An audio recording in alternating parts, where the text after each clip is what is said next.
Get in the way of the footy. Hear it on ABC Listen. All right, you've probably heard of ChatGPT. Maybe you've heard of Claude. Do you use Grok? All these different forms of artificial intelligence. Well, have you heard of Mythos? This is the new artificial intelligence model that has been announced by Anthropic. But it's a bit scary for a couple of different reasons. One is that it has seemingly become so powerful that it has been able to do things and escape and do things that its creators did not expect it to be able to do. And the other thing that's arisen out of this is that Mythos has uncovered all sorts of software vulnerabilities, flaws in firewalls, etc., in all the major operating systems and web browsers that we use all the time. But we don't know exactly where those security risks are because Anthropic's not releasing them to the public, but probably for good reason, so that they can't be exploited by people with malicious intent. It's all a bit scary, isn't it? We're going to talk to Katina Michael in just a moment, our expert to help us make sense of all this. But just quickly, Chris in Lake Heights. Hi, Mel. I've just started a small consulting business and I'm using AI quite a lot. I've managed to set up Claude, which is the Anthropic product, to develop a series of agents to function like a $70,000 a year administration assistant. It manages my email, marketing, finance and tasks to prepare me for meetings. The power of this technology is incredible, but also very scary, says Chris in Lake Heights. Anyone else use AI regularly? Would love to hear from you. Or you got any questions you don't quite understand what it is? Katina Michael is professor at the University of Sydney Business School, the director of the Technology and Digital Program, and joins us now. Katina, hi. How are you, Melinda? Oh, look, a little bit edgy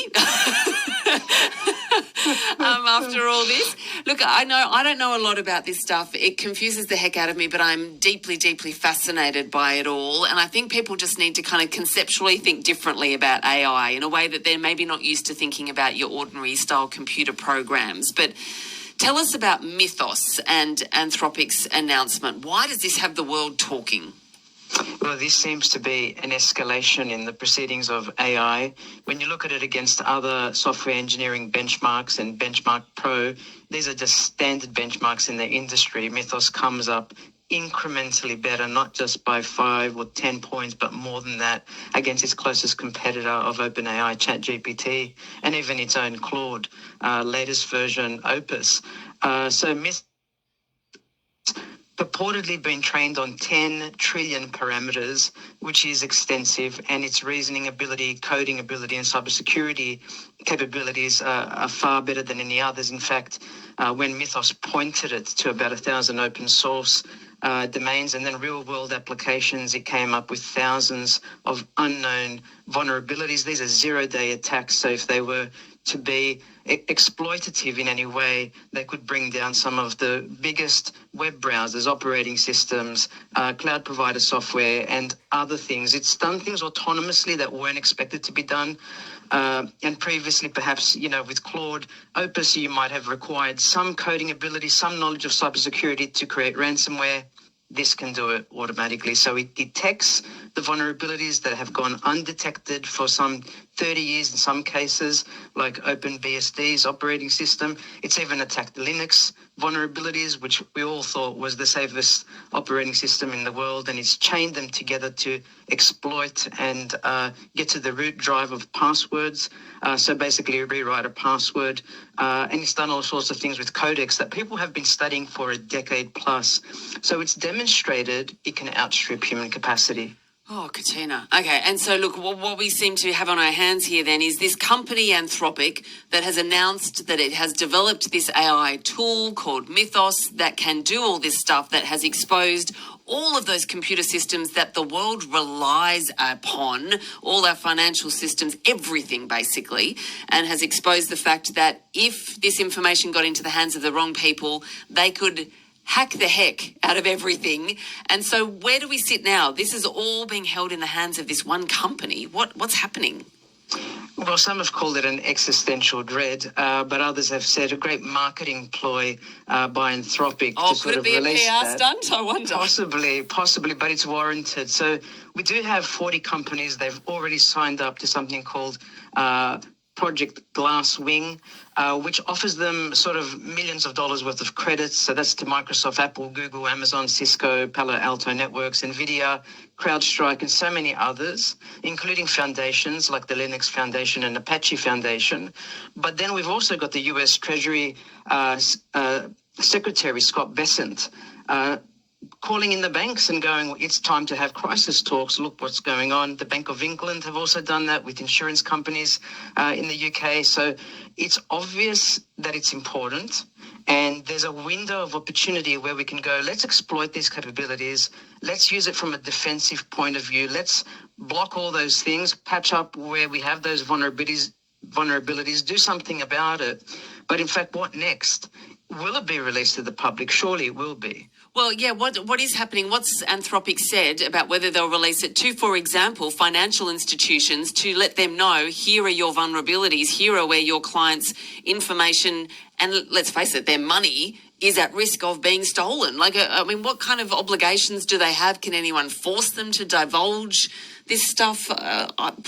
Where are we at? It's all moving too quickly again, isn't it, Katina? Yes, well, we can quickly talk about DeepSeek that we know has been used to create ransomware. We know even Claude was used in the Opus version to create ransomware. About 30 organizations were hacked, but by people who knew how to code, people who knew about cybersecurity. Now, this doesn't require it, but really it's the fact that you can't release it is a great sort of monetizer in itself. So here, we give it to you, not other competing companies that might attack you or competing hacking entities.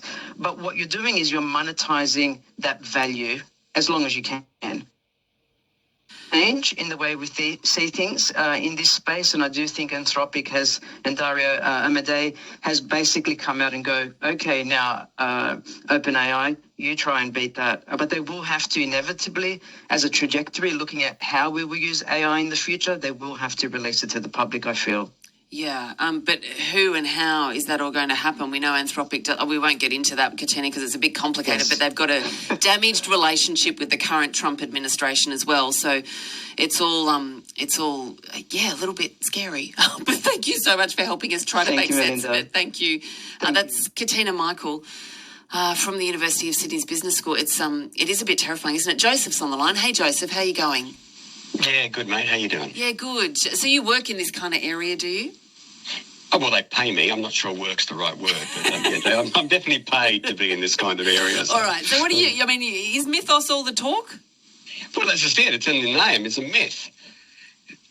I mean, I'd like to show you my powers of flight. I'd like to show you the alien spacecraft in my back garden, but it'd be really upsetting for you. Yeah. So, they made a large number of clowns. And, but you can't make all this public, though, Joseph. You can't just put out there, here are where all the vulnerabilities we found in firewalls and security patches and all the rest of it. We found all these things that will enable hackers to review, and you get people to say, yeah, actually, this does look scary. But if I'm telling you I'm a scary person, and again, it follows in immediately after their fallout with the Trump administration for the DOD use. So now they say, well, hey, aren't you upset you didn't? I'm a lot more attractive boyfriend than you first thought I was. I've now got a faster car and I'm got a lot more cash. Aren't you disappointed you didn't spend more time dating me? It's that jilted boyfriend sort of response. It's that sort of like, look at all these things we've done, but we've not seen it. And a lot of this stuff is all around claims.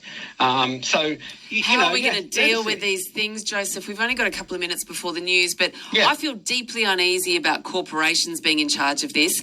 But then given the state of the world, in some instances, I feel deeply uneasy about governments being in control of this stuff. Have our government. Some governments we could probably give it to the Danish people to look after it. They do an all right job, wouldn't they? They do an okay job, but no, it's probably better if some private organisations and then let them face the market for their bad behaviour. But look, it is scary. Happy to talk more about it when this comes up again. But but, you know, it can be managed. I mean, we've done scarier things in the past. Yeah. You know, easy enough. This is the, you know, Manhattan Project of our age. We didn't blow ourselves up so far in the last, 70, 80 years. Maybe we can avoid it again for another 70 or 80 years with AI. That's my take on it. Oh, okay, thanks, Joseph. Cheers, buddy. Have a great day, Mel. Cheers. See ya. Oh, yeah, is it all a bit over your head, or, I mean, how are you feeling about it? Do you keep up with all this stuff? It really is the biggest change we're going to go through, and I think it's kind of understated in a lot of ways. On an entirely different issue, someone sent a text.